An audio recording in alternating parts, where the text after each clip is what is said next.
Subscribe to our YouTube channel and press the bell icon to get the latest updates.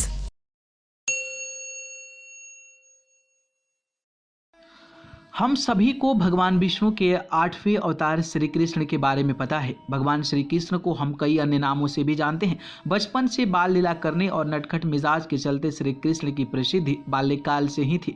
Shri Krishna ने कंसवध से लेकर कुरुक्षेत्र की रणभूमि तक में मानव को अपने जीवन जीने की कला सिखाई। आज गीता का ज्ञान कलयुग में मनुष्यों के लिए मोक्ष का एक मार्ग है और हर व्यक्ति गीता के ज्ञान को अपने में सम्माहित करना चाहता है। भगवान श्री कृष्ण बचपन से ही खाने और पीने के बड़ी शौकीन थे और आज भी जब हम श्री कृष्ण जन्माष्टमी मनवाते हैं तो लड्डू गोपाल को 56 प्रकार का भोग लगाए जाते हैं। लेकिन क्या आप जानते हैं कि क्यों भगवान श्री कृष्ण को 56 प्रकार के भोग लगाए जाते हैं? यदि नहीं तो चलिए आज हम आपको बताते हैं कि आखिरकार क्यों भगवान श्री कृष्ण को 56 प्रकार के भोग लगाए जाते हैं।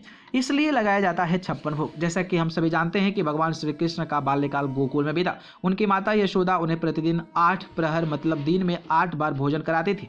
ऐसा वृत्तांत मिलता है कि एक बार देवराज इंद्र गोकुल वासियों से रुष्ट हो गए और उन्होंने गोकुल पर बारिश का कहर बरसाया।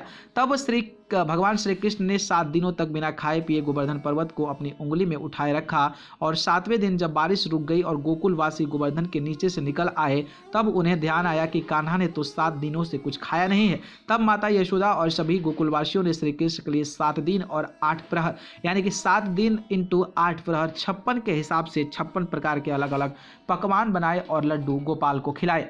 अन्य मान्यता एक और है। एक मान्यता के अनुसार एक बार गोकुल की गोपियों ने भगवान श्री कृष्ण को पति रूप में मान पाने के लिए 1 माह तक लगातार यमुना नदी में स्नान किया और माता कात्यायनी की पूरी श्रद्धा से पूजा की ताकि श्री कृष्ण ही उन्हें पति रूप में मिले। श्री कृष्ण को जब यह बात पता चली तो श्री कृष्ण ने सभी गोपियों को उनकी इच्छा पूर्ति होने का आश्वासन दिया। इसी बात से प्रसन्न होकर सभी गोपियों ने श्री कृष्ण के लिए अलग अलग 56 प्रकार के व्यंजन बनाए। 56 भोग में वही व्यंजन होते जो मुरली मनोहर को पसंद थे। आमतौर पर इसे अनाज, फल, ड्राई फ्रूट्स, मिठाई, पेय पदार्थ, नमकीन और अचार जैसी चीजें शामिल थी।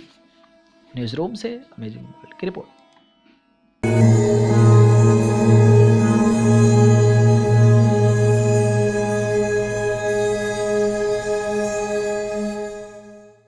Subscribe to our YouTube channel and press the bell icon to get the latest updates.